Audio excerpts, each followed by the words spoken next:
вспоминая те трагические события, скажем так, 1944 года, которые состоялись, которые советская власть, это преступление совершала в Крыму против населения крымских татар.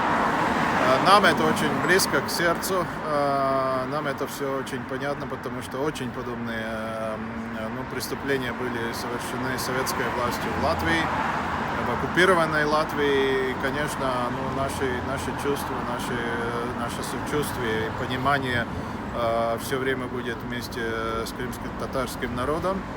Но это взаимные чувства, конечно, и мы стоим единым фронтом против тех советских преступлений, которые, между прочим, Россия не осудила никогда.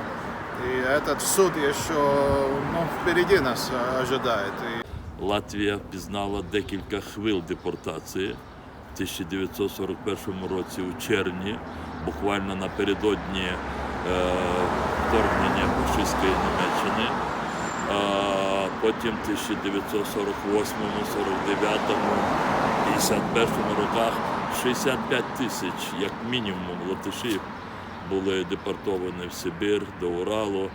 Отже, це спільна така біль, злочини проти людства, ті, хто скоїв геноциди, вони мають бути покарані. Безкарність, вона приводить до того, що ці злочини повторюються. І не було міжнародного суду над комуністичною системою СРСР.